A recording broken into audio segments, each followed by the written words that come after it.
الرحمن الرحیم۔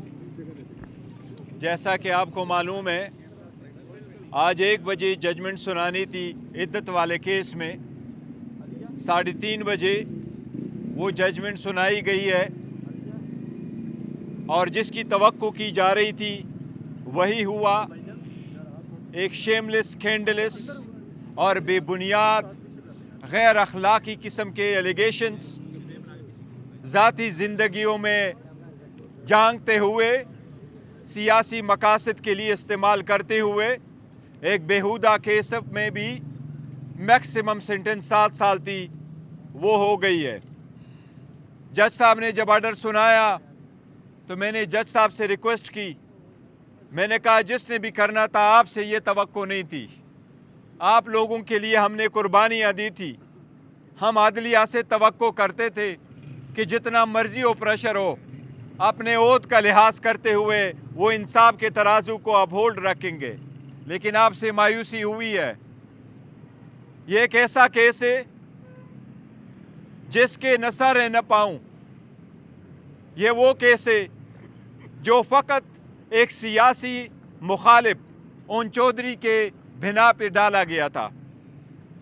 مولوی نے خود ایڈمٹ کیا کہ اون چودھری مجھے اٹھا کے لے کے آیا۔ اس کا اپنا فتویٰ یہی ہے کہ عدت کب پوری ہو جاتی ہے۔ جج صاحب نے یہ کہا ہے ہمیں کہ برڈن کس پہ تھا، اس باتوں پہ نہیں جاتے، لیکن آپ لوگوں نے دیکھا ہسٹری میں 2 دن کے اندر 14 گھنٹے ہیئرنگ کر کے ٹرائل کمپلیٹ کیا گیا۔ ہمیں ایویڈنس پروڈیوس کرنے نہیں دیا گیا، ہمیں ایویڈنس کراس ایگزامینیشن کے وقت دکھانے کے لیے نہیں دیا گیا۔ ہماری ایکویٹل کی اپلیکیشن 10 منٹ کے اندر ڈسمس کیا گیا۔ آج بھی جج صاحب نے آرڈر سنایا، زبانی سنایا، اس کے پاس ابھی ججمنٹ کی کاپی نہیں تھی۔ جج صاحب نے ججمنٹ پہ ابھی بھی دستخط نہیں کیا ہے، اورلی اناؤنس کر کے کاپی نہیں دی ہے۔ یہ سب کچھ غیر آئینی اور غیر قانونی طریقے سے ہو رہا ہے، یہ سب کچھ پولیٹیکل مقاصد کے لیے ہو رہا ہے، یہ سب کچھ اس پرپس کے لیے ہو رہا ہے کہ خان صاحب کی کریکٹر اسیسینیشن بھی ہو، اس پہ بیہودہ اور بدعنوانی کے الزامات آ جائے، تاکہ خان صاحب وہ باقی سیاستدان جس پہ حقیقتاً ایسے الزامات لگے ان کے سب میں کڑا ہو۔ بر الحمدللہ عمران خان صاحب باقی سے الگ ہے۔ آج بھی خان صاحب نے اپنے پارٹی کے لیے، پاکستان کے عوام کے لیے، اپنے ووٹر سپورٹر کے لیے دیا ہے۔ ایک میسج ان کا یہ کہ پاکستان کی ہسٹری میں سب سے پہلے توشہ خانہ میں ہمیں سزا ہو جاتی ہے، بی بی کو 14 سال کی سزا ہو جاتی، جس کا اس کے ساتھ کوئی تعلق نہیں، نہ رسید اس کے نام، نہ ٹیکس اس کے نام، نہ اس نے گفٹ لیا ہے، نہ اس نے گفٹ کوئی دیا ہے، نہ اس نے ٹیکس دیا ہے، نہ کہیں اس کیس میں اس کا ذکر تھا، پھر بھی بی بی کو سزا ہوئی۔ فرسٹ ٹائم میں جس کی حکومت سازش کر کے ختم ہو گئی ہے، اس کے خلاف ٹرائل چلایا جا رہا ہے۔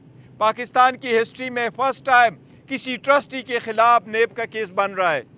پاکستان کی ہسٹری میں فرسٹ ٹائم 175 پولیٹیکل پارٹی میں سے صرف ایک پولیٹیکل پارٹی کے انٹرا پارٹیز الیکشن کو دیکھا گیا۔ پاکستان کی ہسٹری میں فرسٹ ٹائم الیکشن کرتے ہوئے بھی 175 پولیٹیکل پارٹی میں سے نشان لیا گیا۔ پہلی مرتبہ پاکستان کی ہسٹری میں ایک پولیٹیکل پارٹی کے انٹائر لیڈرشپ اس وقت یا جیلوں میں ہے یا وہ ان ہائیڈنگ ہے۔ جس طریقے سے الیکشن سے آؤٹ کرنے کی کوشش کی جا رہی ہے، یہ بھی سب کے سامنے ہے۔ ہم پھر بھی انشاءاللہ تعالی اس ججمنٹ کے خلاف ہائی کورٹ میں اپیل کریں گے۔ ہمیں پھر بھی امید ہے کہ ہمیں انصاف ملے گا۔ اگر فری فیئر ٹرائیبیونل کے سامنے یہ کیسز جائیں گے تو انشاءاللہ تعالی ہمیں انصاف ملے گا۔ اب ہم عدلیہ کو بار بار ریمائنڈ کرتے رہیں کہ آپ پہ ہم اعتماد کر رہے ہیں، آپ سے امید رکھے ہوئے ہیں، مہربانی کر کے اپنے عہد کا لاج رکھتے ہوئے، انصاف کے تقاضوں کو پورا کرتے ہوئے ہمارے فنڈامنٹل رائٹس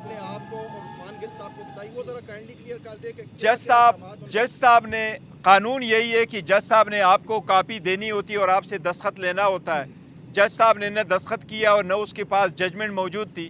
اس نے زبانی ہمیں یہ کہا کہ آپ کے پاس جو ریلائنس ہے کہ سپریم کورٹ کے ججمنٹ کے مطابق عدت کی 39 دن ہے، چونکہ وہ جنرل قسم کا لا ہے، اس میں اسپیسیفک نہیں ہے بلکہ اور سرکمسٹانسز ہو سکتے ہیں، تو اس لیے ایک تو یہ وجہ اس نے بتائی ہے کہ وہ ججمنٹ اپلیکیبل نہیں ہے. دوسرا اس نے کہا کہ آپ نے جو اپنی 342 کی سٹیٹمنٹ میں لکھا ہے تو آپ نے دعا کے لیے آپ نے سیکنڈ فنکشن جو ہے وہ ایکسیپٹ کیا ہے. ہم نے کورٹ کو یہ کہا تھا کہ عدت کے بعد کی پیریڈ میں 1 جنوری کو نکاح ہوا ہے اور خان صاحب نے اپنے بچوں کو اعتماد میں لینے کے لیے اور اعتماد میں لینے کے بعد ایک سیکنڈ فنکشن ہم نے فیملی میں ارینج کیا تھا جس طرح رخصتی ہوتی ہے, تو ہم نے وہ فنکشن ارینج کیا ہے. لہٰذا وہ بچوں کو بتانے کے لیے تھا اور ان کو اعتماد میں لینے کے بعد ہم نے کرنا تھا, تو دعا کے لیے فنکشن ارینج ہوا ہے, اس میں نکاح نہیں ہوا ہے, کیونکہ نکاح کے لیے نکاح نامہ بھی ایک ہے اور اس کا کوئی دوسرا ثبوت نہیں ہے کہ جس میں نکاح پڑھایا گیا ہو. لیکن اس فنکشن کو جج صاحب نے کنسیڈر کیا کہ یہ نکاح ہے, تو اس نے کہا میں نے اس کو کنسیڈر کیا کہ یہ دوسرا نکاح اس ڈیٹ کو ہوا ہے, تو پہلے والے کو میں نے سیکنڈ میرج کو میں نے ویلڈ کنسیڈر کیا اور پہلے والے کو میں نے انویلڈ کنسیڈر کر لیا. لہٰذا میں 7 سال کی سزا دیتا ہوں, 5 لاکھ روپے کی جرمانہ کرتا ہوں اور جرمانے کی عدم ادائیگی میں 4 مہینے کی سزا دیتا ہوں. اور میں نے ان کو یہی کہا کہ آپ نے مایوس کیا اور جو سزا بھی آپ نے دی ہے وہ میکسیمم سزائیں دی ہے. ہمیں نیب میں بھی سزا ہوئی تو میکسیمم, دوسری جرم میں سزا ہوئی تو میکسیمم, اس میں بھی سزا ہوئی تو میکسیمم. ججز کو جلدی کتنی تھی وہ سب آپ لوگوں نے دیکھا, اور آپ کی بات کہ آج میڈیا کو بھی اس کونے میں نہیں رکھنے دیا گیا جس میں میڈیا ہوا کرتا ہے.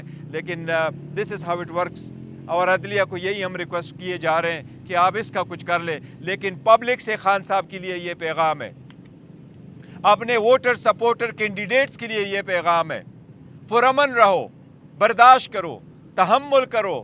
خان صاحب کہہ رہے ہیں 1000 سال میں نے یہاں رہنا ہوا تو میں رہوں گا, میں نے انشاءاللہ ڈیل شیل کوئی نہیں کرنی. اگر کرنی ہے میری ڈیل تو پاکستان کی ترقی کے لیے میں نے ڈیلیں کرنی ہے, پاکستان کی مفاد میں کرنی ہے.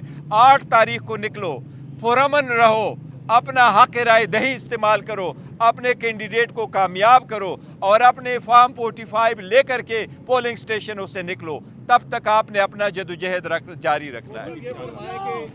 ووٹ سے یہ فرما دیں کہ کل آپ کے وکلا کی جانب سے عدالت سے ایک ریکویسٹ کی گئی تھی کہ آپ کوئی تھرڈ پارٹی وٹنس پروڈیوس کرنا چاہتے ہیں جو اس کیس کا سب سے اہم گواہ ہے, اور وہ آپ نے اس شرط پر عدالت کو نہیں کہا تھا کہ اگر اجازت ملے تو ہم پروڈیوس کریں گے, اگر نہ ملی اجازت ہم نے نام بتا دیا تو اسے اٹھا لیا جائے گا. اب چونکہ فیصلہ آ چکا ہے تو آپ کلیئرلی یہ بتا دیں کہ وہ کون سا ایسا اہم وٹنس تھا جسے عدالت پیش نہیں کرنے دیا. دیکھیں ہم نام نہیں بتا سکتے بیکاز اس وقت جو سختیاں ہو رہی ہیں تو ہم چاہ رہے تھے شاید ان پہ پریشر ڈالا جائے, ان کو نقصان پہنچایا جائے. بس جج صاحب کو ہم نے کہا تھا کہ ایک گھر کے ملازم کو لایا گیا ہے تو ہم بھی ایک اور وٹنس لے کے آنا چاہتے ہیں. گھر میں ایک بندے تو نہیں تھے, اور بھی لوگ تھے, تو ہمیں بھی اجازت دے دے کہ ہم بھی صرف ایک بندے کو لائیں اور وہ ٹیسٹیفائی کرے اس نے کیا دیکھا ہے. اور جج صاحب سے ہم نے یہ ریکویسٹ کی کہ اگر ان کا ملازم آ کر کے یہاں ٹیسٹیفائی کر سکتا ہے, اور عدالت کو تو آج بھی عدالت نے 3 بجے, ہم نے ان کو کہا تھا ہم 9 بجے اپنا ایویڈنس پروڈیوس کر سکے, لیکن ہمیں اپنے گواہ پیش کرنے کی اجازت نہیں دی گئی. This is how this trial has been completed. Thank you. جی, اس فیصلے کے بعد ایک سوال اٹھ رہا ہے کہ اب بشرا بی بی اور عمران خان کا نکاح جو ہے وہ ٹوٹ چکا ہے, اب وہ نیا نکاح کریں گے؟ نہیں, دیکھو وہ جج صاحب نے نئے نکاح کی ضرورت نہیں, تبھی اس نے کہا کہ وہ جو میں نے سیکنڈ ہوا ہے وہ نکاح ہی ہے, وہ ویلڈ ہی ہے, اور میں نے اس کو ویلڈ ہی کنسیڈر کیا, اس کی ضرورت نہیں ہے. البتہ جو بی بی کو رکھا ہے وہ گھر میں, ہماری تو ریکویسٹ یہی ہے اور ہم اپلیکیشن بھی موو کریں گے کہ آپ نے بی بی کو کیوں رکھا ہے بنی گالا میں. اس کو تو آپ نے ایک کمرے میں رکھا ہے, بند کمرے میں رکھا ہے, اس میں سے ایون اپنے کچن جانے کی اجازت نہیں ہے, اور اس کے سارے شیشے بھی کالے کر دیے اور صرف ایک ہی کمرہ چھوٹا سا ان کے لیے رکھا ہے. تو ہماری ریکویسٹ بھی یہی ہوگی, ہم کورٹ میں بھی جائیں گے کہ ان کو بے شک باپ واپس اڈیالہ ہی لے آئیں. تو یہ کب تک موو کریں گے اور کس فورم پہ؟ انشاءاللہ تعالی ہائی کورٹ میں موو کریں گے, اور بہت جلد موو کریں گے. جو ہائی کورٹ کی اگر چھٹیاں نہیں ہے تو انشاءاللہ نیکسٹ ویک میں کریں گے. چیئرمین ہے, کل خان صاحب نے بھی اعتراف کیا کہ بشرا بی بی کے ذریعے رابطے کی کوشش ہوئی, تو اسی رابطے کی بنیاد پر یہ ایک عام بات بال چل رہی ہے اور سوشل میڈیا بھی کہ رابطے کے لیے بشرا بی بی کو بنی گالا لے جایا گیا, اور اب چونکہ وہ ڈیل میچور نہیں ہو سکی تو آپ اس لیے یہ ڈیمانڈ نہیں, اسی وقت بھی ہم نے کہا تھا کوئی ڈیل کی وجہ نہیں, ہماری پہلے سی اپلیکیشن گئی تھی کہ اس کو بنی گالا میں رکھ لے, خود انہوں نے کر دیا تھا, اور نہ ڈیل کی وجہ سے یہاں اور وہاں جاننے میں کوئی ڈیل کی وجہ سے نہیں ہے. Thank you.